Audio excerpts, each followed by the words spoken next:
বাবা জীবন ভাইয়েরা, পর্দার আড়ালে মা ও বোনেরা, সকলকে আমি সালাম জানাই। আসসালামু আলাইকুম।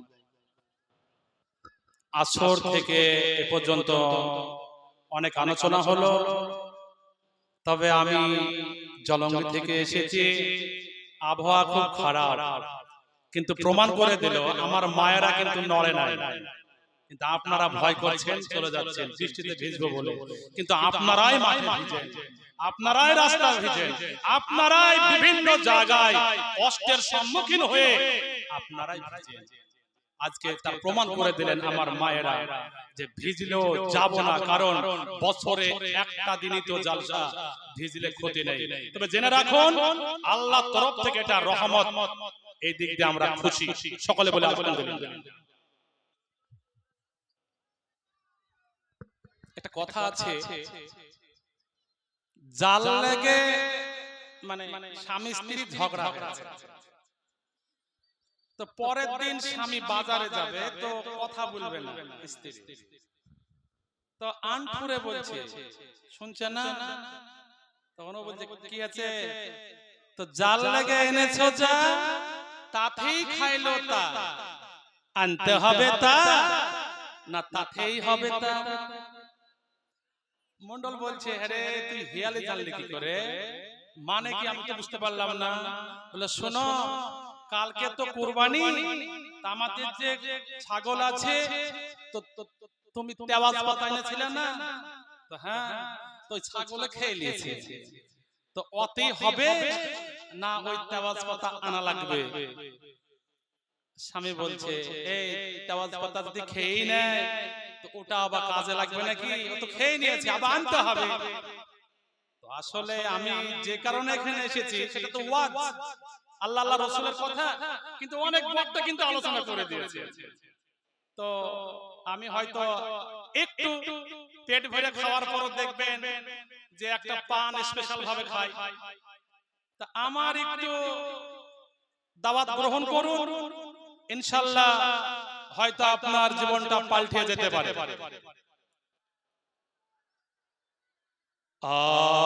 আউযু বিল্লাহি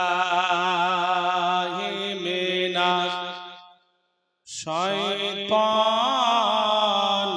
রাজিম।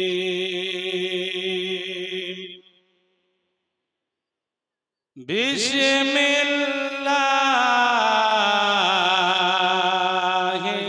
রাহমানির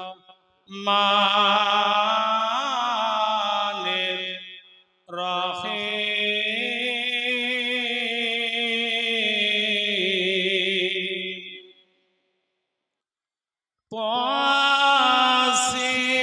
তাসিন তিলকা আয়াতুল কোরআনে ওয়া কিতাবিম মুবিন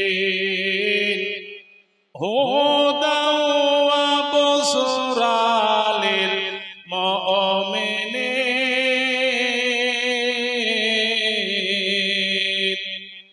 ফাকাদ ক্বালাল্লাহু ফি কালামিহিল মাজিদ ওয়াল ফুরকানিল হামিদ। ইন্নাল্লাহা ওয়া মালাইকাতাহু ইউসাল্লুনা আলান নাবী ইয়া আইয়ুহাল্লাযীনা আমানু সাল্লু আলাইহি ওয়া সাল্লিমু তাসলিমা। আল্লাহুম্মা সাল্লি আলা সাইয়্যিদিনা মাওলানা মুহাম্মদ ওয়া আলা আলি সাইয়্যিদিনা মাওলানা মুহাম্মদ। মন আমার কাদেরে, দিল আমার কাদেরে, মন আমার কাঁদে রে, দিল আমার কাঁদে রে, যেতে সোনার মদিনা, যেতে সোনার মদিনা। ওই মদিনায় যাব বলে, হায় হায় ওই মদিনায় যাব বলে, হয়েছে মোরা দেওয়ানা,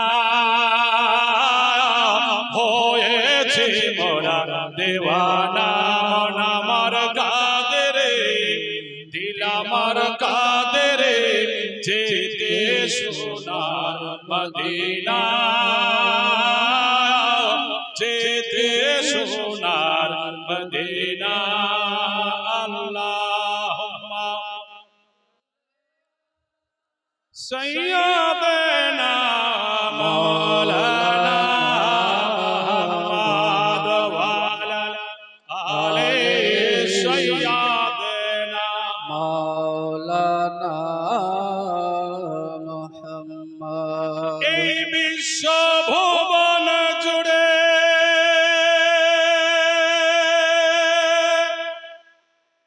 যার জোড়া মিলে না,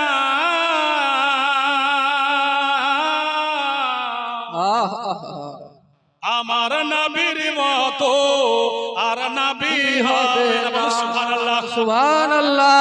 আর নবীর মতো আর নবী হবে না। গরিল আল্লাহ যারে মহব্বতের সাগরে, সৃষ্টি করে তারে আল্লাহ যায় প্রেমে পড়ে। ও যার নামে গাথি মালা এই সারা কায়নাত, ও যার নামে গাথি মালা এই সারা কায়নাত, সে যে আমার নাবি যার হয় না তুলনা, সে যে আমার নাবি যার হয় না তুলনা। নবীকে চিনল যেজন, আল্লাহকে পেল সেজন, দুনো আলমের খবর থাকে না কিছুই গোপন। বাবা বাবা, ও যার জীবন যাবে বদলে এই নবীর নিশানায়, সে যে আমার নবী যার হয় না তুলনা। নারে তাকবীর, আল্লাহু আকবার, নারে রিসালাত, মাসলাক আলা হযরত মাওলানা মুহাম্মদ আশরাফ আলী রেজভী সাহেব। নারে তাকবীর, নারে রিসালাত। দুনিয়ায় নবী এলো মা আমেনার ঘরে, হাসিলে হাজার মানিক, কাঁদিলে মুক্তা ঝরে। ও দয়াল নবী যার সাপ, তার কিসের ভাবনা, দয়াল নবী যার সাপ, তার কিসের ভাবনা। আমার হৃদয় মাঝে কাবা, নয়নে মদিনা, হৃদয় মাঝে কাবা, নয়নে মদিনা। ওই নূরের রৌশনীতে দুনিয়া গেছে ভরে, ওই নূরের বাতি জ্বলে মুমিনের অন্তরে, ওই নূরের আলা জ্বলে আশিকের অন্তরে। ও যার জীবন যাবে বদলে এই নবীর নিশানায়, সে যে আমার নবী যার হয় না তুলনা, সে যে আমার নবী যার হয় না তুলনা। আলহামদুলিল্লাহ, আলহামদুলিল্লাহ, সমস্ত প্রশংসা সেই মহান রব্বুল আলামিনের জন্য, যিনি আমাদেরকে 18,000 মাখলুকাতের মধ্য থেকে ইনসান অর্থাৎ মানুষ রূপে সৃষ্টি করিয়েছেন এবং বিভিন্ন জাতি থেকে আলাদা করে আমাদেরকে মুসলমান জাতিতে অন্তর্ভুক্ত করেছেন। এবং যত নবী ও রাসূল এসেছেন তিনাদের উম্মত না করে আমাদেরকে আখেরি নবীর উম্মত করে দুনিয়ার বুকে পাঠিয়েছেন এবং বিভিন্ন জায়গা থেকে আলাদা করে এই সুন্দর আল্লাহর এই জান্নাত বাগান একটা মেহেদি জলসার মধ্যে আসার এবং বসার তৌফিক দান করেছেন। এই জন্য আমরা শুকরিয়া করব সেই মহান রব্বুল আলামিনের জন্য। সেই জন্য আমরা সকলে এক বাক্যে বলি আলহামদুলিল্লাহ। তারপর পরে আপনার নবী, আমার নবী, দু জাহানের নবী, কুল কায়নাতের নবী, আখিরি নবী হযরত মুহাম্মদ মুস্তাফা সাল্লাল্লাহু আলাইহি সাল্লামের প্রতি শত কোটি দরুদ ও সালাম বর্ষিত হোক, অর্পিত হোক। সকলে বলি আল্লাহুম্মা আমিন। সম্মানিত দিনী ভাই, আপনারা এখনো রাস্তায় আছেন। আমি একজন মুসাফির, আমার অনেক দূর বাড়ি, আপনার কাছে এসেছি। আপনারা যদি এইভাবে বিশৃঙ্খলা ভাবে ঘুরে বেড়ান, এটা আমাদের একটা কষ্ট। তবে জেনে রাখুন, আপনারা ওই তো সাপুরিয়ারা বিন বাজায় না, তো সাপুরিয়া যখন বিন বাজায় তখন দেখবেন বিনকে যারা ভালোবাসে সেই সব সাপ জঙ্গল থেকে ছুটে চলে আসে, আসে কিনা? কিন্তু ওই পুকুরের ঠুর সাপ আসবে গো, পুকুরের রেনি সাপ আসবে। এ যদি বিনালা বাঁশি বাজাইতে বাজাইতে মুখ দিয়ে রক্ত উঠে পড়ে, ওই পুকুরের ঠুর সাপ রেনি সাপরা আসবে না। তবে শুনুন, যাদের ভিতরে ঈমানের জজবা আছে, যাদের ভিতরে আল্লাহ আল্লাহ রাসূলের প্রেম আছে, তারা কখনো রাস্তায় ঘুরতে পারবে না। যা একটু বসে গিয়ে আল্লাহ আল্লাহ রাসূলের কিছু কথা শুনি। মুমিনরা কখনো বেড়াইতে পারে না। মুমিনদের তো জায়গা সেখানেই যেখানে আল্লাহ আল্লাহ রাসূলের কথা হয়, ঠিক কি না? আল্লাহ পাক রব্বুল আলামিন কি বললেন? বিসমিল্লাহির রহমানির রহিম, ওয়া আউলামু আন্না ফিকুম রাসূলুল্লাহ। সূরা হুজরাতের আয়াত। আল্লাহ বললেন যে আমার হাবিব মুমিনদের কাছেই থাকে, বলুন সুবহানাল্লাহ। এরপরে আজহাবের ভিতরে আবার বললেন আন-নাবিয়্যু আউলা বিল মুমিনিনা মিন আনফুসিহিম, বললেন যারা প্রকৃত মুমিন হবে ওদের জান যত কাছে, তার চাইতো আমার হাবিব তার নিকটে থাকবে, বলুন সুবহানাল্লাহ। তাই আমি এটাই বলবো, অতটা সুন্দরভাবে জায়গা করে দিয়েছে ভাই, আপনারা আসুন একটু আলোচনা করি। এটা জামালপাড়া জামে মসজিদের উন্নতি কল্পে আদায়ের জালসা। আজকে আপনারা যদি আদায়ের হাত না বাড়ান, এই মসজিদটা অন্ধকারের জায়গায় পড়ে যাবে। আজকে এই মসজিদকে আপনি সুকুমার একটা সুন্দর মসজিদ বানাবেন, তো আল্লাহ আপনার জীবনটাকে সুন্দর করিয়া দিবে ইহকাল এবং পরকাল, বলুন সুবহানাল্লাহ। দাউদ আলাইহিস সালামের কাছে আজরাইল আলাইহিস সালাম আসলেন, এসে দাঁড়িয়ে আছেন। দাউদ আলাইহিস সালাম বললেন যে কি ব্যাপার আজরাইল, আপনি এখানে? বলে আপনি যে আলোচনা করছেন এর ভিতরে একজনের ইন্তেকাল আছে, তো একটু সময় আছে, তাই আমি আপনার সম্মুখে বসে গেছি। এমতো অবস্থায় একজন ভিক্ষুক ওই মাহফিলে পৌঁছে গেছে, দান হাত বাড়িয়ে দিয়েছে, আমাকে কিছু দান করুন না। তো এক ব্যক্তি ওনার পকেটে যা ছিল মুঠ মেরে ওনাকে দিয়ে দিলেন, বলুন সুবহানাল্লাহ। কিছুক্ষণ পরে আজরাইল আলাইহিস সালাম জান কবজ করতে যাচ্ছেন। আল্লাহ বললেন, কি বললেন? এ আজরাইল, খবরদার তুমি ওই ব্যক্তির জান কবজ করবে না, কারণ তার হায়াত আমি বাড়িয়ে দিয়েছি, বলুন সুবহানাল্লাহ। সুবহানাল্লাহ। কি ব্যাপার? আমার তো আমি দেখলাম ওনার তো জান কবজ করব, তার মধ্যে হায়াত বাড়ানো হলো কি করে? আল্লাহ বলে দিলেন, কি বলে দিলেন? ওইটা দাউদ আলাইহিস সালাম বলছেন, এ আজরাইল, তুমি তো জান কবজ করলে না। তো আজরাইল আলাইহিস সালাম বলছেন যে এরই মধ্যে এক অসহায় ভিক্ষুককে যার জান কবজ করব, সে পকেট থেকে 6 দিরহাম ভিক্ষুককে দিয়ে দিয়েছে। ও ভিক্ষুক, আল্লাহর কাছে হাত পেতে দোয়া করেছে, আল্লাহ যে আমাকে দান করেছে 6 দিরহাম, অনেক টাকা দান করেছে, আল্লাহ তাকে আপনি হায়াতে দারাজ করে দেন, তাকে আপনি রহমত বর্ষণ করুন, আল্লাহ তাকে আরো দানের হাত বাড়িয়ে দেন। এইভাবে দোয়া করেছে, আল্লাহ দোয়াতে খুশি হয়ে গেছে। 6 দিরহামের জন্য 6 10 60 বছর তার হায়াত পেয়েছে। বলুন সুবহানাল্লাহ। সুবহানাল্লাহ সুবহানাল্লাহ। সেই সময় হায়াত ছিল 1500 বছর, 1200 বছর। আমাদের কিন্তু হায়াত 100 বছর হয়তো নির্দিষ্ট, তার আগে আমরা চলে যাই। কারণ আল্লাহর নবী বলেছিলেন, হে আমার প্রভু মাওলা, হে আল্লাহ, আমার উম্মতের হায়াত কম কেন, অনেক নবীর হায়াত বেশি। আল্লাহ বলেছিলেন হায়াত কম তো পাপ কম। বলুন সুবহানাল্লাহ।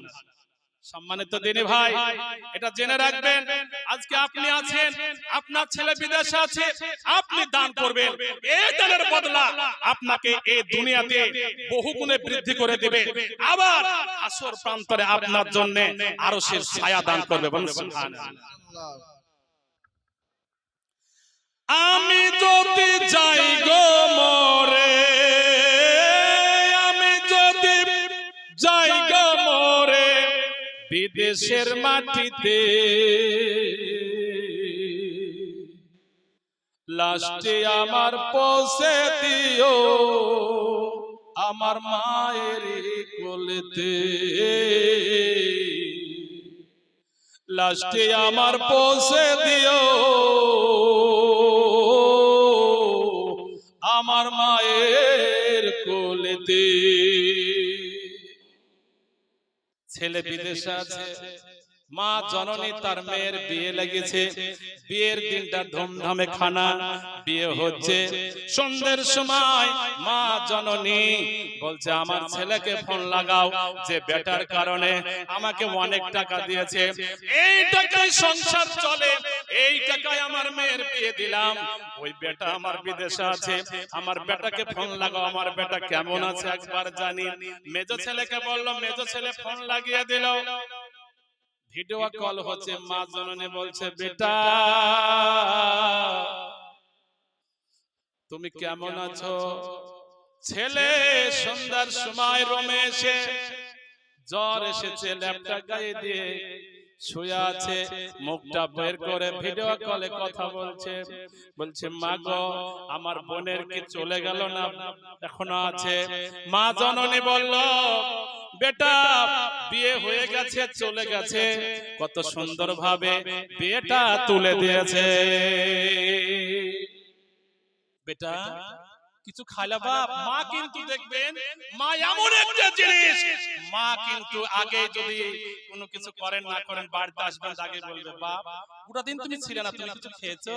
আগে পেটের খবর লাগাবে, আর স্ত্রীরা বলবে কত টাকা ইনকাম করলে। তো মা বললো বেটা কিছু খেয়েছো?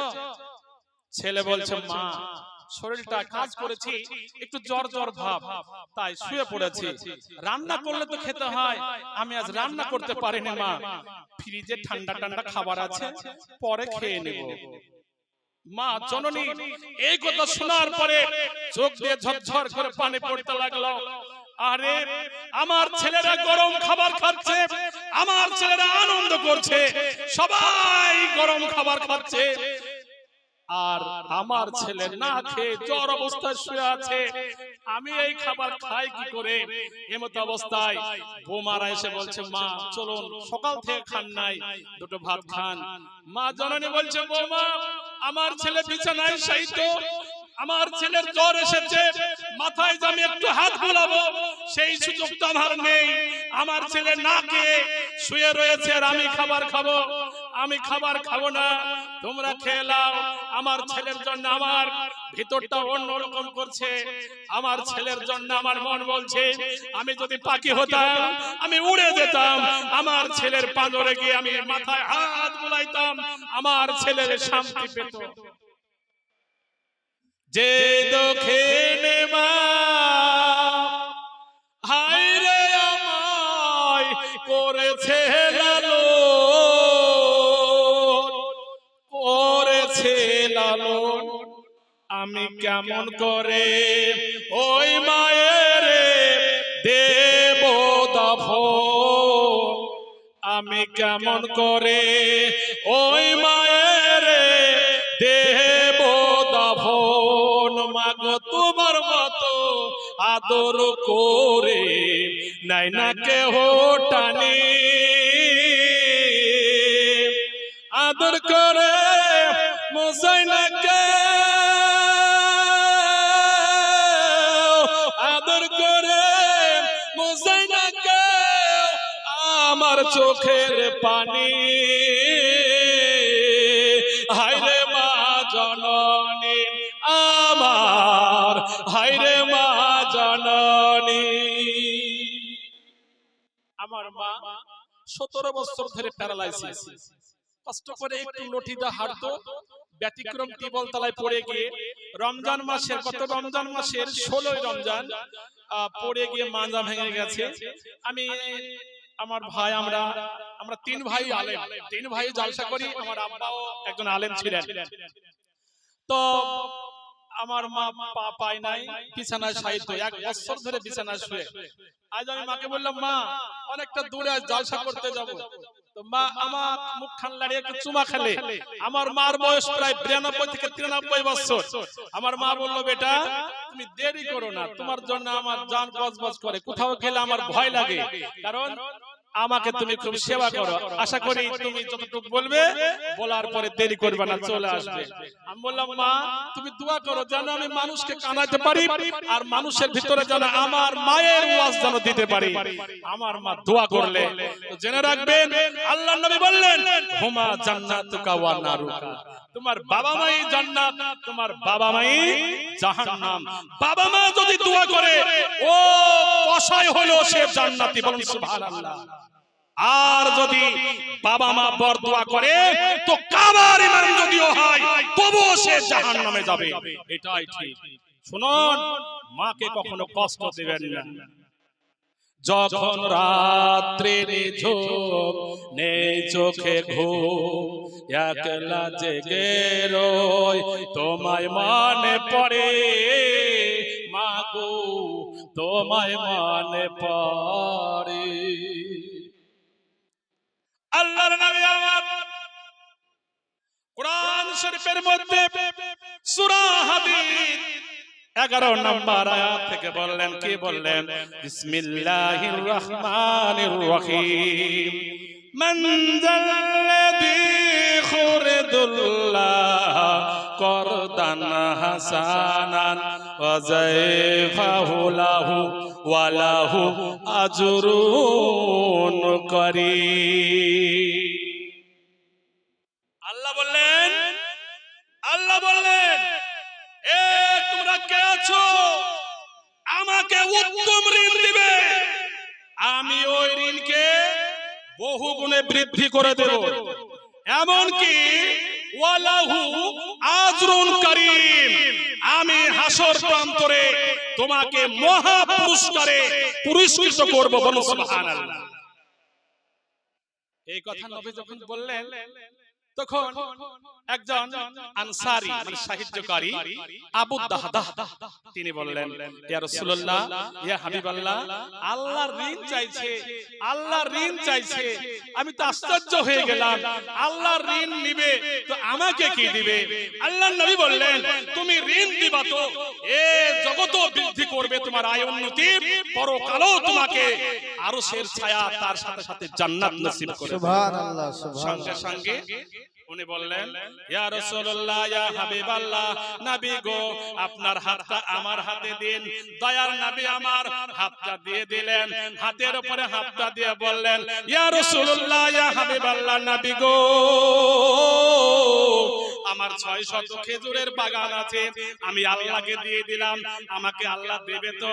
আমি আল্লাহকে দিয়ে দিলাম, আমার 600 খেজুর বাগান নেব না, কারণ আমি যখন খাই পরের দিন সেটা শেষ হয়ে যায়, আমি যখন পড়ি পরের দিন সেটা পুরনো হতে চলে, কিন্তু যখন আমি আল্লাহর রাস্তায় দিব ওটা মজুদ থাকবে, কবরের আযাব থেকে দূর করবে, হাসর প্রান্তরে আরশের ছায়া দান করবে, এমনকি আল্লাহর রহমতের জুস খেলে যাবে, আল্লাহ তাকে জান্নাত নসিব করে দেবে।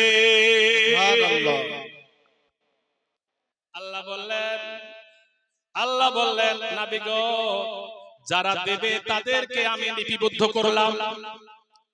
ওই আবু দাহদা 600 খেজুরের বাগান যখন দিয়ে দিলেন, সাহাবারা অবাক হয়ে গেলেন। একটা দুটো নয়, গোটা বাগানটায় 600 খেজুর, চারটাখানে কথা নাই। আমার নবী চোখের পানি ফেলে বললেন, এতগুলো সাহাবারা আছে, কেউ তো দানের হাত বাড়ায় না, আর তোমার ভিতরে আল্লাহ এমন রহম দিয়ে দিয়েছে, এমন দিলটা নরম করে দিয়েছে, 600 খেজুরের বাগানটা তুমি যে আমাকে দিলে, জেনে রাখো, জেনে রাখো, এই 600 বাগান খেজুরটা তুমি জান্নাতে পেয়ে যাবে, এই দুনিয়ায় তার ফায়দা পেয়ে যাবে, আর ওই 600 খেজুর গাছ জান্নাতে পাবে, আর ওই গাছের পাতাগুলো হবে ইয়াকুত পাথরের। বলুন সুবহানাল্লাহ। সুবহানাল্লাহ। আবু দাহদা দেওয়ার পরে ওই 600 খেজুরের বাগানে ওনার স্ত্রী আছে, দুটো ছেলে আছে। বলল, এ আমার প্রাণের স্ত্রী, সঙ্গে সঙ্গে বেরিয়ে চলে আসলেন। কিছু বলছেন? বললে, আমি এই বাগানটা আল্লাহর রাস্তায় দান করে দিয়েছি, অতএব দান করে দিয়েছি, অতএব তোমরা চলে আসো, ছেলে দুটোকে নিয়ে আসো। স্ত্রী বলল, সুবহানাল্লাহ, সুবহানাল্লাহ, আপনার দিলকে এত পরিষ্কার করে দিয়েছে যে সমস্ত বাগানটা আল্লাহর রাস্তায় দিয়ে দিলেন, আমি এতে খুবই খুশি, খুবই খুশি। বলুন সুবহানাল্লাহ। সূরা বাকারা 187 নাম্বার, হুন্না লিবাসুন লাকা ওয়া আনতুম লিবাসুন লাহুন্না। স্বামীর পোশাক হলো স্ত্রী, স্ত্রীর পোশাক হলো স্বামী। তো যে সাকে তেশা মিলে তো রানীকে বাদশা মিলে, ঠিক কি না? তো স্বামী যেমন দানে রাজি, স্ত্রীও দানে রাজি। বলুন সুবহানাল্লাহ, সুবহানাল্লাহ। একটি লোক মানে খ্যাপা লোক বিয়ে করেছে, তো দেখতে সুন্দর, এই যে বিদেশ থেকে বিয়ে করেছে, ওনার মা এবং ওনার আব্বা বলছে, বেটা তুই যে পাগলা পাগল, স্ত্রী কিন্তু তোর জানে না, কথা কম বলবি, আর কথা বেশি বললে কিন্তু ধরে ফেলবে। বলে ঠিক আছে। কি করলে? বাসর ঘরে গেলে। তো স্বামী কি কথা বলবে, স্ত্রী চুপ আছে। স্বামী চিন্তা করে দেখছে যে কিছু তো বলা লাগে, আর কি বা বলবো, মাও তো মানা করেছে। লাস্টে কিছুক্ষণ পরে বলছে, একটা কথা বলে ফেলাই।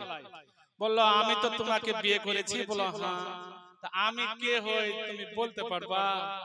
বলো, পারবো না। পারবো তো। বলো, বলো না, শুনতে খুব ইচ্ছা হয়েছে যে তুমি আমার মামু হইলে না।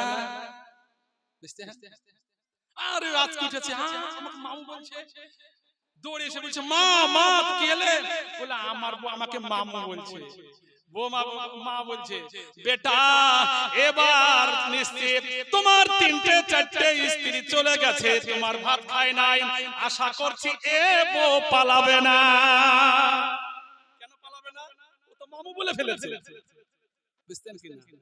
ওই একটি লোক, আগেকার মানুষ কিন্তু টাকুরে দড়ি পাকাইতো, আমার আব্বা পাকাইতো, আমি দেখেছি।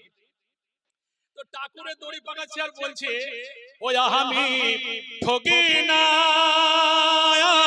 আমি ঠকি না রে। এখন ওনার স্ত্রী বলছে, মুরল এত সুন্দর গানের সুর লাগাইছে কেন? বলছে, স্বামী আপনার কি হলে এত সুন্দর গান বলছেন? বলে, তোকে সব বলা যাবে না। তো দেখবেন মেয়েরা যদি একবার বলে যে বলতে হবে, তো বলে তো উপায় নেই, বুঝছেন কিনা? তো বললো, না বলবো না, তুমি কাজ করো। বলো, না আমি শুনতে চাই। বলে, শুনবে? আচ্ছা।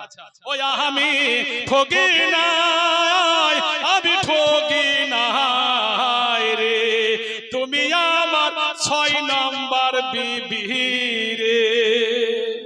স্ত্রী বলছে, আমি 6 নম্বর? বলো, হ্যাঁ, কারণ আমি এর আগে পেয়েছি কালো, এর আগে পেয়েছি পাগল, এর আগে পেয়েছি কানে শুনতে পায় না। আমি এইভাবে আমি ওগুলো তাড়িয়ে দিয়েছি, কিন্তু এখন যে 6 নম্বর আমি বিবি পেয়েছি, এটা সর্বদিক দিয়ে আমার ভালো, তাই আমি মনের আনন্দে গান গাইছি। তাই নাকি? তাহলে আমার ঠিক শোনো, ওই আমি ঠকি না, আমি ঠকি না রে, স্বামী বলছে গিন্নি আমার গান কেন তুই ধরলি? বলে আপনি আমার 8 নম্বর স্বামী রে। ও বলল 6 নম্বর, তাই স্ত্রী বলছে 8 নম্বর, আর যাবে না। এই জন্য সূরা নূর 24 নম্বর আয়াত দেখবেন, সৎ চরিত্রবান নারী সৎ চরিত্রবান স্বামী পাবে, সৎ চরিত্রবান স্বামী সৎ চরিত্রবান নারী পাবে, আর অসৎ চরিত্রবান নারী অসৎ চরিত্রবান পুরুষ পাবে, আর অসৎ চরিত্রবান পুরুষ অসৎ চরিত্রবান নারী পাবে। বলুন সুবহানাল্লাহ। তাই বলবো আমাদের ব্যথা আমি দেখলাম সবই গরিবী হাল। তারপর মাশাআল্লাহ মসজিদের ভিতরটা দেখলাম তো টালি সুন্দর মোজায়েক, আমি খুশি হলাম। আল্লাহ তোমার বান্দারা গরিব কিন্তু তোমার মসজিদকে সুন্দর করেছে। বলুন সুবহানাল্লাহ। এরপরও আজও জালসা যায় না, কত উঠবে, তবে আপনাদের দিলটা পরিষ্কার করে দিবেন। জেনে রাখুন আল্লাহর নবী বললেন আসমান থেকে দুজন ফেরেশতা আপনার নেমে, তার এক ফেরেশতা বলে যে মানুষটা দান দেওয়ার যোগ্য, যে দেয় না সে ওই পরিমাণ গুনাহ তার আমলনামায় লেখা হোক। আর একজন ফেরেশতা বলছে আল্লাহ যে দান দেওয়ার যোগ্য সে যতটা দান দেয় ওই পরিমাণ তাকে আবার পূরণ করিয়া দাও। বলুন সুবহানাল্লাহ সুবহানাল্লাহ। তাই দান একটা মূল্যবান জিনিস। জেনে রাখবেন আল্লাহ আপনার একটা কোরআন শরীফের আয়াত বলছি, একটু শুনবেন। আপনি তো অসহায়, আপনি তো আপনার টাকা নেই, আপনার 10 টাকা 20 টাকা 100 টাকা এটাই আছে, আপনি লজ্জায় দিচ্ছেন না, কিন্তু আল্লাহ বললেন কি বললেন? আল্লাযীনা ইউমিনুনা ফিস সাররি ওয়াদ দাররি। বলুন সুবহানাল্লাহ। আল্লাহ বললেন স্বচ্ছ অবস্থায় দান করো, অস্বচ্ছ অবস্থায় দান করো, ধনী হলেও দান করো, গরিব হলেও দান করো। কারণ তোমার দান, তুমি গরিব, তোমার 10 টাকার পুঁজি, তোমার ছেলে বলেছে কি বলেছে, আব্বু আমার জন্য কিছু আনবে না? বলে আনবো বাপ। চিন্তা করছেন আমার ছেলে তো বলেছে আমি এখন টাকা দিয়ে দেব মসজিদে, না আমার ছেলেকে দেব। আপনি জেনে রাখবেন যখন এটা দিবেন আপনার ছেলেকে বলবেন বাপ টাকা ছিল না, আমি মসজিদে দান করেছি। ও ছেলে রাগ করবে না, ও ছেলে বলবে আব্বু ভালো করেছেন, আমার দরকার নেই, আল্লাহ খুশি তো আমরা খুশি। বলুন সুবহানাল্লাহ। তাই বলবো যে বাবা মা এই দুনিয়া থেকে চলে গেছে, কারো বাবা হয়তো বিদেশে আছে, কারো বাবা কবরে আছে, জানেন না কি হালে আছে। তাই আপনি বাবাকে ভালোবাসেন, আপনি মাকে ভালোবাসেন, সে মাও কবরে আছে, আপনি বড় হয়েছেন, এই বড় হওয়ার ফলটা আল্লাহ বলেছেন নবীর মাধ্যম দিয়ে। নবী বললেন যে ব্যক্তি মারা যায় তার সব আমল বন্ধ, কিন্তু 3টে আমল সে কবরে পায়। 1 নাম্বার সাদকায়ে জারিয়া, 2 নাম্বার তিনি যে জ্ঞান পৃথিবীতে দিয়ে গেছেন সে জ্ঞানের তার ইলমের ভিতরে যা নেকি হয় সেটা, আর নেক সন্তান যদি দোয়া করে তাহলে কবরে পায়। আশা করব বাবার জন্য মায়ের জন্য নিয়ত রেখে এই মসজিদে দান করবেন, তা আপনাকে আল্লাহ ইহকাল পরকাল কামিয়াবি করে দেবে। ভালোবাসি বাবা তোমায়, ভোক্তা যে যাইছি রে, তোমার কথা হৃদয় মাঝে পড়ছে বারে বারে, তোমার কথা হৃদয় মাঝে পড়ছে বারে বারে। বাবা গো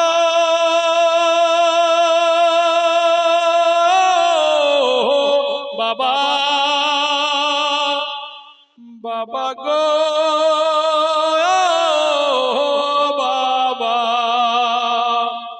কত আদর কত স্নেহ তোমার কাছে পেলাম, সব কিছু হারিয়ে আমি নিঃস্ব হয়ে গেলাম। বাবা বাড়িতে আছে, ছেলে বলল আব্বু আমি স্কুলে যাই, আমি হেঁটে হেঁটে যাই, আমাকে একখান সাইকেল কিনে দেন না। আব্বু চোখের পানি ফেলে বলল বেটা আমি তো গরিব, আমি তোমাকে সাইকেল কিনে দিতে পারবো না। ছেলে আবার স্কুলে গেলে, ছেলে 10 ক্লাসে পড়ছে, আবার 10 দিন বাদ দিয়ে বলছে আব্বু একটা সেকেন্ড হ্যান্ড সাইকেল কিনে দেন না। আহারে আব্বু বললো আমি পারবো না বাপ, আমার কাছে 1 টাকাও নেই, এক বেলা খেতে পাই তো আর এক বেলা পাই না। ছেলে মনটাকে ভারী করে স্কুলে যায়। ঠিক 10-15 দিন বাদে আবার বলল আব্বু দেন না। সেই দিন বাপের মনটা খারাপ। বাপ ছেলেটার গলার কলার ধরে ঠাস করে একটা চড় মেরে বলছে, বললাম না আমি দিতে পারবো না। কবার বলে আল্লাহ আমাকে গরিব বানাইয়া দিয়েছে, আমি তোমাকে সাইকেল কিনে দিতে পারবো না। তোমাকে তো প্রায় বলি, তুমি কেন শোনো না? ছেলে চোখের পানি ফেলে বলছে, আব্বু যখন আপনি বললেন সাইকেল কিনে দিতে পারবো না, তখন স্কুলে আমার বন্ধুকে বললাম, বন্ধু তোমাকে সাইকেল কিনে দিয়েছে কে? বলল আমার আব্বু। আমি আর একটা বন্ধুকে বললাম, তোমাকে সাইকেল কিনে দিয়েছে কে? বলল আমার আব্বু। আমি সমস্ত বন্ধুকে জিজ্ঞেস করলাম, সবাই বলল আমার আব্বু কিনে দিয়েছে। তাই আমার বিশ্বাস আমার আব্বু আমাকে সাইকেল কিনে দেবে। আপনি আমার আব্বু না, আপনি তো কিনে দেবেন। আমাকে সাইকেল কিনে দেওয়ার মতো আর কেউ নেই, আপনি তো আমার আব্বু। পিতা চোখের পানি ফেলে একবারে ঠোঁটটাকে বাড়ি লাগায়া ছেলেটাকে বুকে জড়িয়ে বলছে, বেটা আমি যে পিতা হয়েছে আমি বুঝতে পারিনি, তুমি সত্যি কষ্ট পেয়েছো। আমি পিতা হয়েছে আমি জানতেই পাইনি, আমি ভুলে গেছি। আমার বড় কষ্ট বাপ, তোমাকে কোনোদিন মারি নাই, তোমাকে দুটো গালে চড় মেরে আমি বড় কষ্ট পাচ্ছি বাপ। ছেলে বলল আব্বু আপনি মারবেন তো, তবে জেনে রাখুন সাইকেল দেওয়ার মতো আমার কেউ নেই, আপনি আমার আব্বু। আজ মারলেন তো কি হলো, একদিন আবার আপনার ঠেনে আমি সাইকেল চাইবো। আব্বু বলল বেটা তুমি টেনশন করো না, আমি কথা দিলাম তোমাকে মেরে আমি যে কষ্ট পাচ্ছি, দরকার হলে আমি তুমি বন্দুক দিয়ে আমি তোমাকে সাইকেল কিনে দেব। ছেলে বাপকে জড়িয়ে বলছে, আমার এটাই বিশ্বাস ছিল আমার আব্বু আমাকে সাইকেল কিনে দেবে। সম্মানিত দিনী ভাই, ছেলে বলছে আজকে আমি স্কুলে গিয়ে সব বন্ধুকে বলবো, সব বন্ধু আমাকে টিটকারি করতো, আমাকে অনেক তামাশা করতো, আজ বলবো আমাকে আমার আব্বু আজকে সাইকেল কিনে দেবে, আগামীকাল আমি নতুন সাইকেলে চড়ে আসবো। ছেলে আনন্দ করতে করতে চোখের পানি মুছতে মুছতে চলে গেল। স্বামী পিতা ঘরে ঢুকছে, স্ত্রী উপর হইয়া বিছানাতে কান্না করছে।